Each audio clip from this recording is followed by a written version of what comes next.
está nos visitando hoje aqui pela primeira vez, faça esse convite.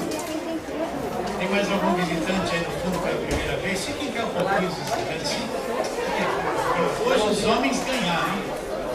Hoje, 2-0 para os homens.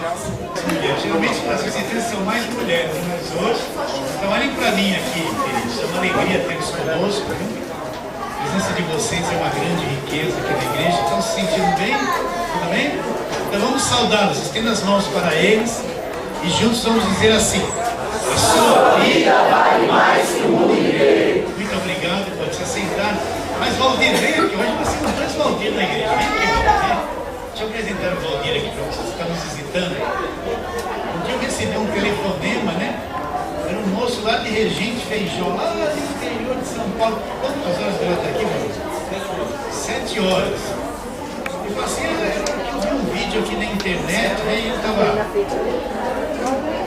estava com desejo pelo Evangelho. Aí ele ouviu um vídeo, foi emendando as coisas, e aí se comunicou conosco e a partir de então, de vez em quando ele ligava, perguntava alguma coisa e sempre acompanhando os vídeos na internet. E o Evangelho brotou no coração dele. Aí ele falou: pastor, preciso ir na igreja. Eu falei: 7 horas de viagem, fica aí mesmo. Mas ele quis vir conhecer vocês de qualquer jeito, porque nasceu o Evangelho no coração. Entende isso ou não? Então, Valdir, fala um pouquinho com essa gente. Vai, você tem uns 2 minutinhos para falar com essa turma. Paz do Senhor, irmãos.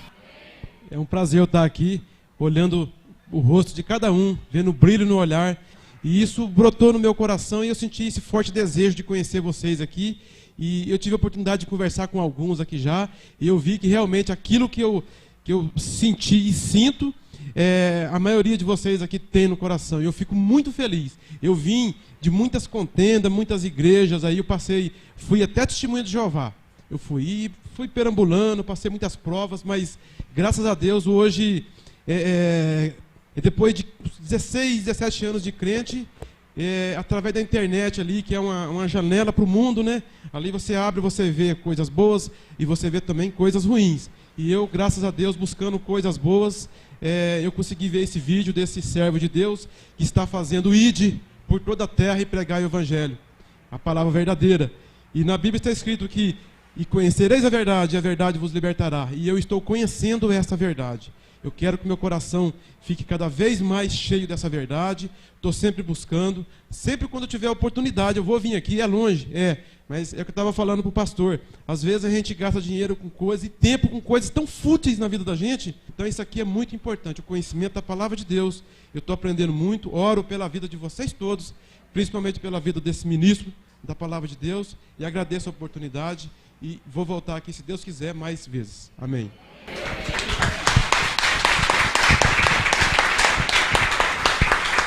Então, queridos, esse servo de Deus ministro que não é grande coisa.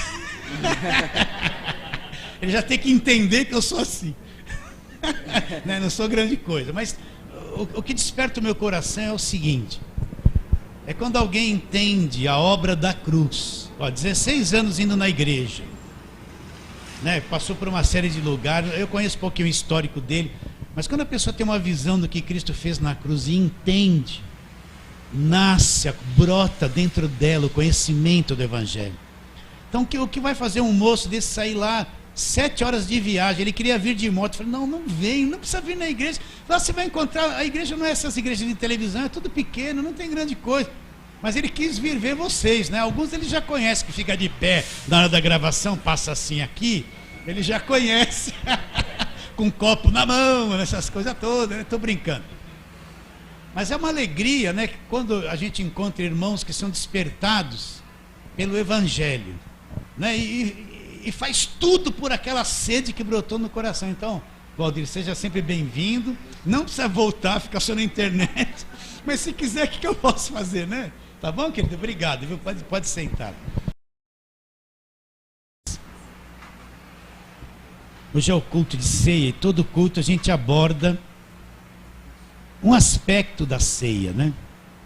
Eu sei que eu repito isso muitas vezes, mas Paulo disse que nós temos que trazer a memória, fazer isso em memória de mim todas as vezes que fizermos. Então a ceia é uma coisa que tem que ser lembrada constantemente até a volta de Jesus Cristo. E eu tenho que entender o que é a ceia realmente. Por quê? Porque muito nome de ceia surgiu nos dias de hoje. Ceia da conquista, ceia da prosperidade, ceia da volta por cima, ceia da saída do vermelho. Inventaram um monte de coisa para atrair as pessoas para a igreja. E quando você vê o que é a ceia do Senhor, não é nada disso que é apresentado para as pessoas virem na igreja.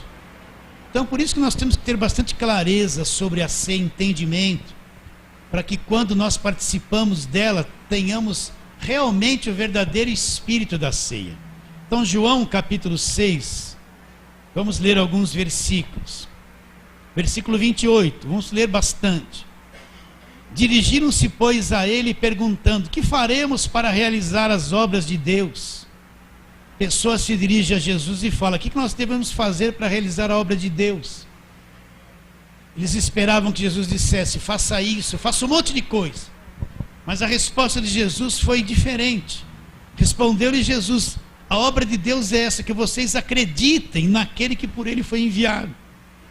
Então eles desafiaram lá, dizendo: então lhe disseram eles: que sinal fazes para que vejamos e creiamos? Quais são os seus feitos? Eles queriam um sinal, eles queriam ver alguma coisa, não conseguiam crer se não visse alguma coisa, e pediram um sinal.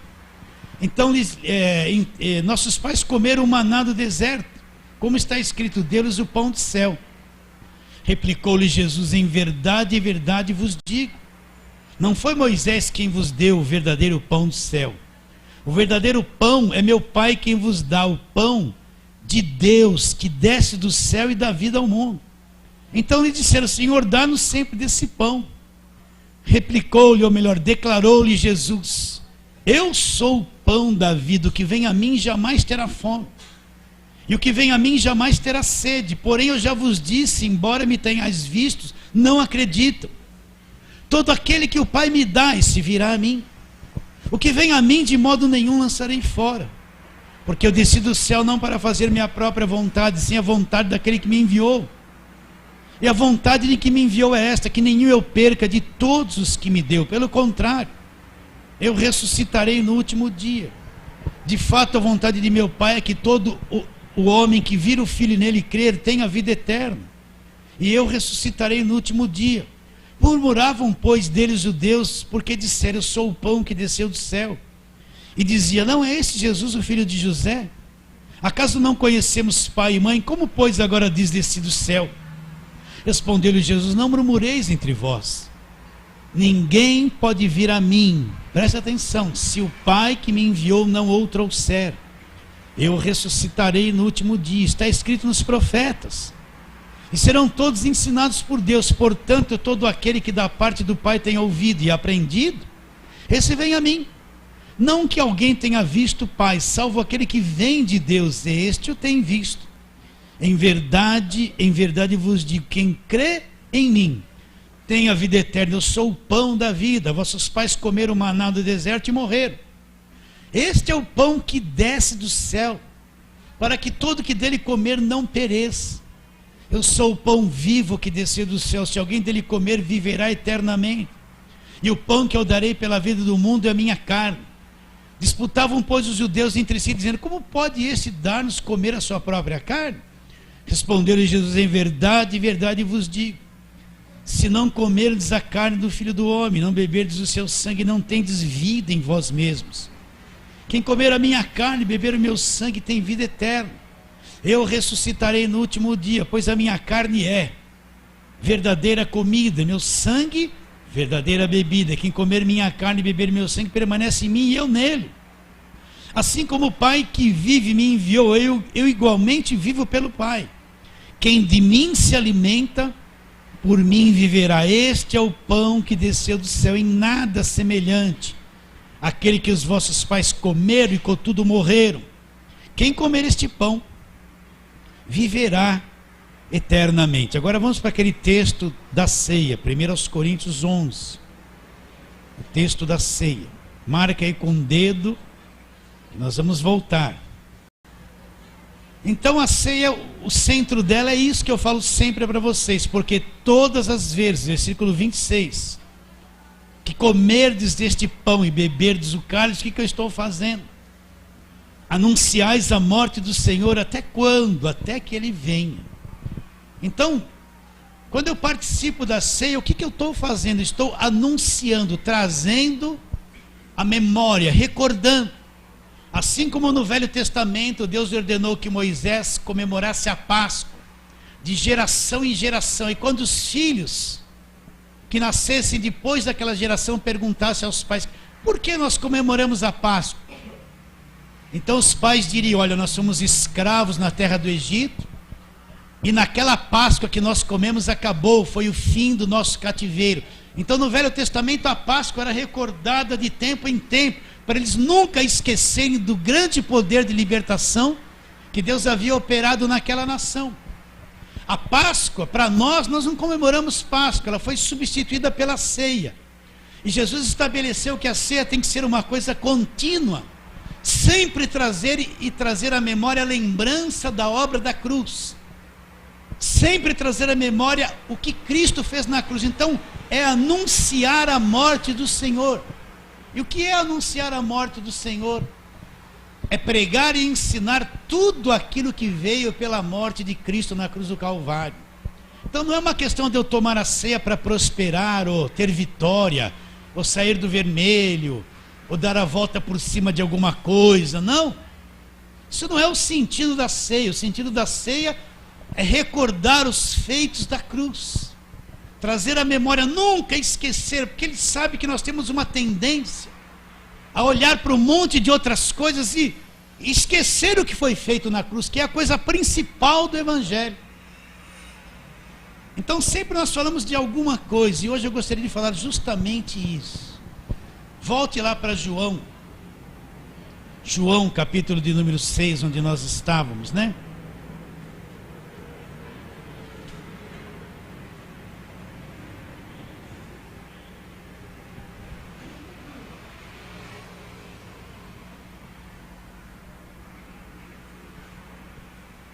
E ele disse uma coisa interessante. Olha lá o versículo de número 57. A parte B do versículo diz assim: quem de mim se alimenta, por mim viverá. Então esse é o pensamento. Então você vai tomar a ceia, você vai comer esse pão e beber do cálice. Por exemplo, você almoçou hoje, comeu alimentos. Esses alimentos foram ingeridos por você. O que aconteceu com você? Esses alimentos caem, são introduzidos dentro de você. É feito um processo, uma química no teu estômago. E esses alimentos passam a fazer parte da tua carne. As propriedades nutritivas dele passam a correr no teu sangue, as proteínas e vitaminas. Então o alimento que você ingeriu hoje e come todos os dias, eles passam a fazer parte da tua carne, da tua vida, da tua própria natureza. A tua natureza assimila cada um deles, e existe uma mescla dos alimentos com o teu corpo. O teu corpo extrai dos alimentos tudo que é bom para ele, e aquilo que saiu dos alimentos se torna em você mesmo. Você, carne, a tua carne absorve tudo isso. Os alimentos se transformam em você, na tua carne, te alimentam, te sustentam. Então, por que Jesus Cristo diz: quem de mim se alimenta, por mim viverá?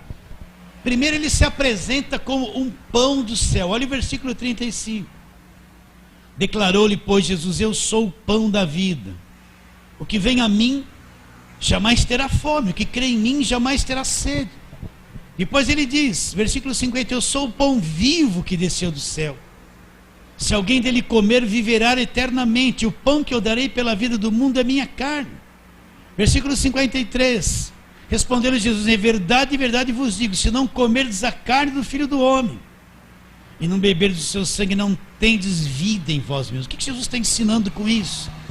Ele está falando uma coisa espiritual, usando uma ilustração física do corpo e do sangue dele mesmo. Então o que ele está querendo dizer? Ele está querendo dizer que a partir de agora, ele que é o pão que desceu do céu, aquele que dele comer, quando você come o pão, a tua natureza fica mesclada com o pão, você se torna um com o alimento que você comeu. Então, através da morte de Cristo na cruz, um elemento de Deus vem para nós. Nós nos alimentamos de Cristo. Existe uma mescla da natureza divina com a natureza humana. Então, quando eu tomo a ceia, esses elementos entram em mim e passam a fazer parte da minha corrente sanguínea, da minha própria carne, da minha própria vida. Então, através da morte de Cristo na cruz, foi o meio através do qual Jesus, sendo o pão da vida, Deus pôde introduzir no homem a natureza de Deus, um elemento de Deus, a natureza divina dentro do coração do homem. Então, quando eu como a ceia, anuncio a morte do Senhor, entre outras coisas, eu estou dizendo que agora Deus se implantou em mim. Deus veio para dentro de mim, um elemento de Deus nasceu dentro de mim. Eu como do pão da vida, que é Cristo, simbolizado por esses elementos que não são milagrosos. Mas isso revela que Deus, a natureza de Deus foi implantada em mim através da morte de Cristo na cruz do Calvário. Você está entendendo o que eu estou querendo dizer? Por isso que a ceia não é uma leviandade, não é criar uma fórmula para atrair as pessoas. A ceia não é um momento que eu vou fechar os olhos assim, parecer mais santo, né? E não, é uma coisa muito profunda. O que Cristo fez na cruz é uma coisa muito profunda. E explanar a ceia é a coisa mais profunda que existe. Então a natureza de Deus, ela foi implantada em nós. Então, na morte de Cristo na cruz, eu posso ser um participante da natureza divina, de um elemento de Deus que foi gerado pelo Espírito dentro de mim. Por isso, o Filho de Deus tem uma natureza de Deus. O teu filho tem a tua própria natureza. Ele herdou de você a natureza tua. Então nós somos filhos. Então houve o brotar, o gerar de uma natureza divina dentro de cada um de nós. Você acredita nisso? Então vamos para a palavra de Deus. Você está em João, volta um pouquinho, vamos ver aquela conversa com Nicodemos. No versículo 6, o que é nascido da carne é carne. Eu já li muito isso para você. Mas o que é nascido do Espírito é Espírito. Então nós nascemos um dia da carne, nascimento do ventre da nossa mãe. Mas um outro dia, quando cremos em Cristo, nascemos aonde? No Espírito. O que é nascido do Espírito é o quê? Espírito. Então, o novo nascimento não existia no Velho Testamento. Ninguém nascia de novo no Velho Testamento. Mas através da morte de Cristo na cruz, na nova aliança, existe um novo nascimento. É quando a pessoa crê em Cristo, já expliquei isso domingo passado, né, ou retrasado. Deus vem e gera dentro dela uma nova vida, ela é nascida do Espírito. Então esse elemento de Deus é gerado pelo Espírito Santo no nosso espírito. Que é nascido da carne é carne, mas quem nasceu do Espírito Santo é o quê? É Espírito. Então esse elemento de Deus, Espírito, ele foi transferido para dentro de nós. A vida eterna está dentro de nós. Então quando eu participo da ceia, um dos pensamentos é que eu tenho um elemento de Deus em mim. Sou filho, nascido de novo. Sou gerado no Espírito. Sou Espírito agora. Não somos somente esse corpo exterior, mas nós somos dentro de nós Espírito. Fala assim, sou Espírito. Então vamos para a primeira carta aos Coríntios. Vamos lá. Primeira carta de Paulo aos Coríntios.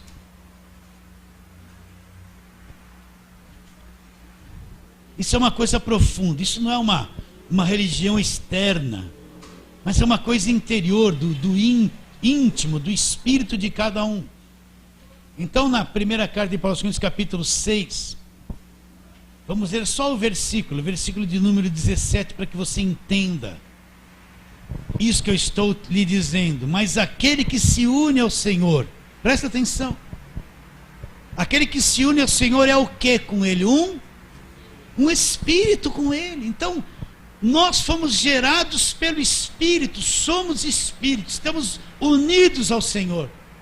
E se estamos unidos a Ele, estamos unidos aonde? Não na carne, mas no Espírito. Então aquele que se une ao Senhor não é uma emoção com Deus, não é uma carne nem uma alma, mas é um espírito, um elemento de Deus está em nós. Quem nasceu do Espírito é Espírito, e quem se une ao Senhor é um Espírito com Ele. Como eu posso dizer a respeito do Espírito, né? Por exemplo, você, um canal de televisão transmite uma imagem lá, não transmite?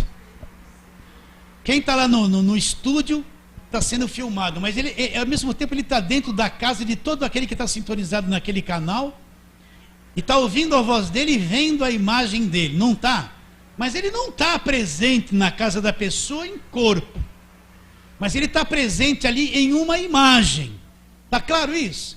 Então nosso espírito é uma coisa semelhante a isso.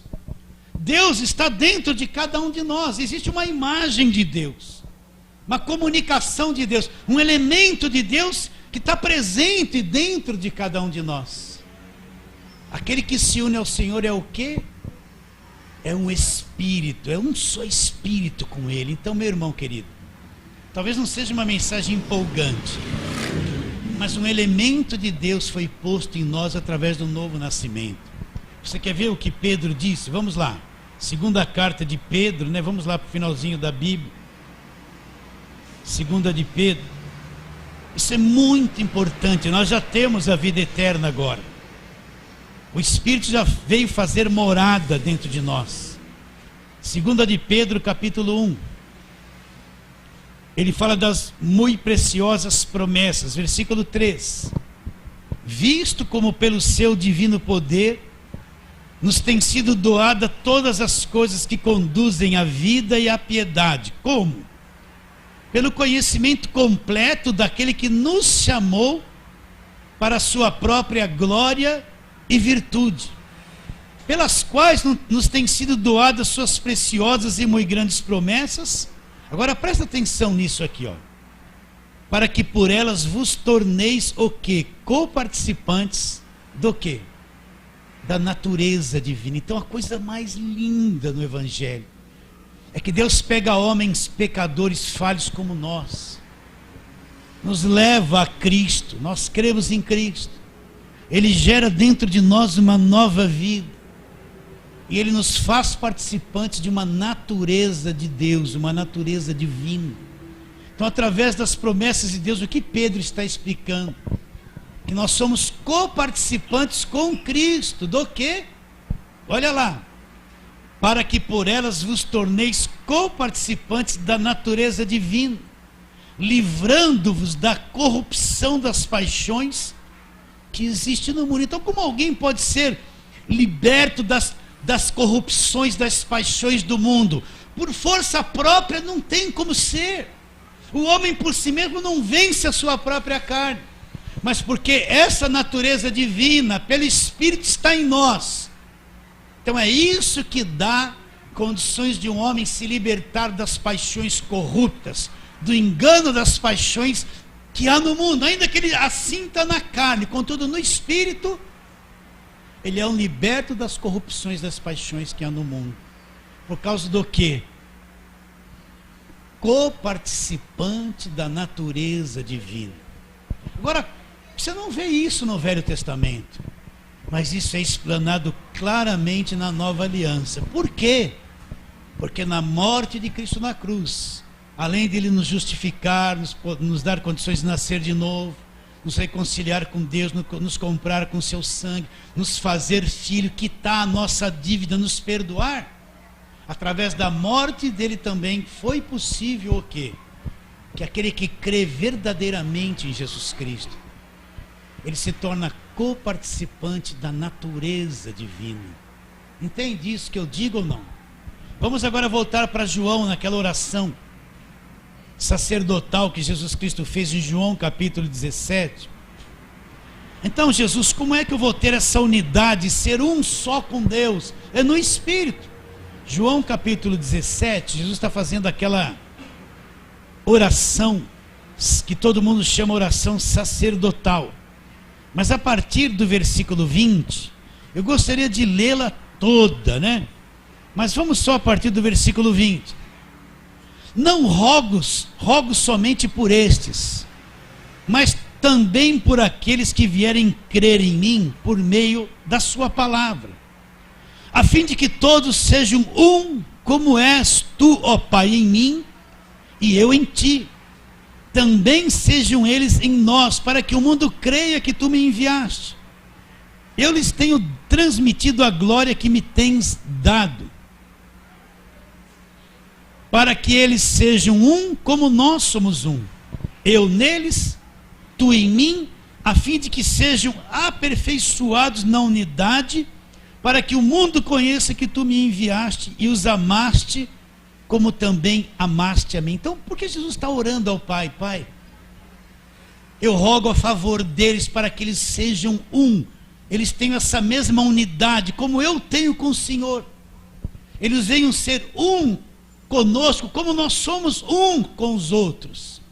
Agora, onde está essa unidade? É no Espírito, nesse elemento de Deus. Por isso que lemos em 1 Coríntios, o Senhor é o quê? É um Espírito com Ele. Então, meu irmão, a imagem dele está em nós, foi restituída através da obra da cruz. O nosso espírito, o nosso homem interior está sintonizado e ligado em Deus o tempo todo. Cristo é o nosso pão, o pão verdadeiro que desceu do céu, que dá vida ao mundo, que dá vida eterna, do qual nós nos alimentamos. Nós estamos unidos ao Senhor, somos um espírito com Ele. E como isso se tornou possível? Se não houvesse o sacrifício perfeito, nem o Espírito Santo nós poderíamos ter, porque o preço da iniquidade, do pecado, não havia sido pago. Mas como foi pago, então, qual é a consequência disso? A consequência é que agora nós somos um com Deus. Não é? O mesmo sangue que corre no teu cérebro, não corre nos teus braços, não corre nas suas pernas, sim. Então, a Bíblia apresenta Cristo como o cabeça, e nós como seu corpo, membros do seu corpo. A mesma vida que a cabeça tem todo o corpo, o mesmo sangue, só para você entender que corre no cabeça, corre também no corpo. Então nós somos um com o Senhor, nós temos um elemento de Deus em nós, uma vida eterna em nós, somos um espírito com Ele. Nós somos muito mais do que essa coisa exterior que está se corrompendo. Quero ler mais um texto ali, em Coríntios, segunda carta de Paulo aos Coríntios, no capítulo 3 ou 4, deixa eu ver ali, capítulo 4, ele fala uma coisa gloriosa no versículo 16, ele diz: por isso não desanimamos. Ele sabe que o desânimo é uma coisa que atinge o nosso homem exterior.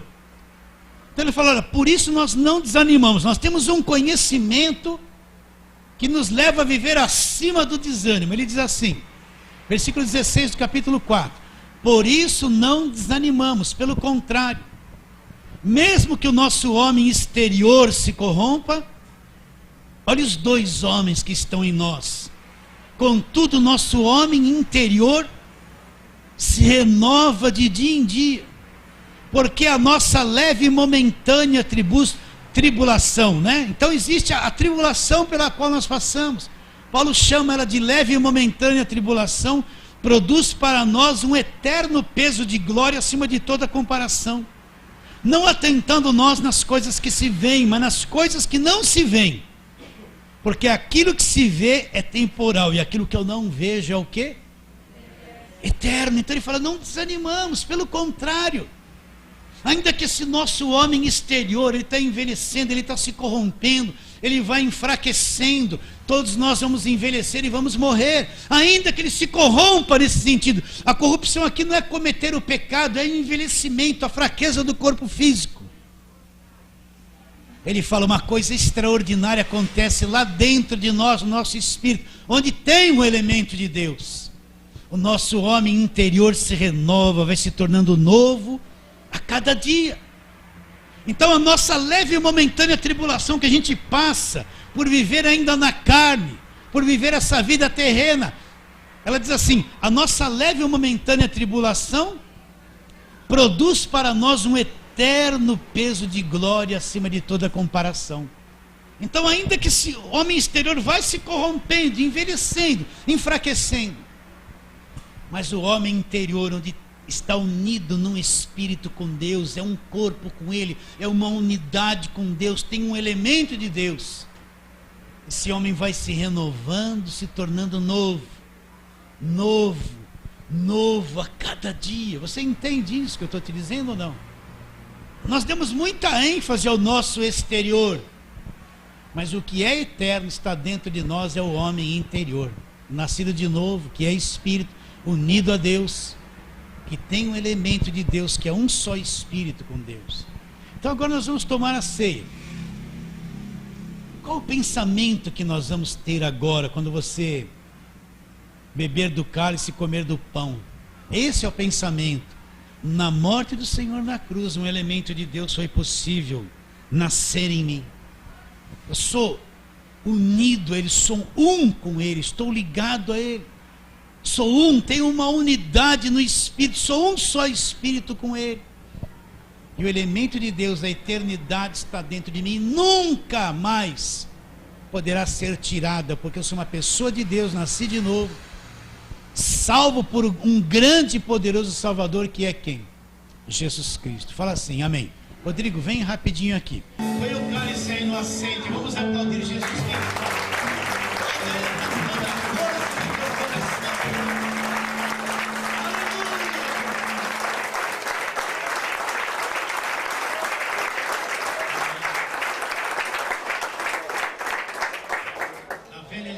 Deus habitava primeiro na tenda, depois no templo construído por Salomão. Na nova aliança, Deus habita em nós. Amém. As suas salvas, Deus está em nós. O templo somos nós, porque o elemento de Deus vive em nós. Fala assim, amém. Amém. Falando, irmão, vai, meu irmão, você é vitorioso em Cristo. Tem uma semana de paz. Você é vitorioso em Cristo.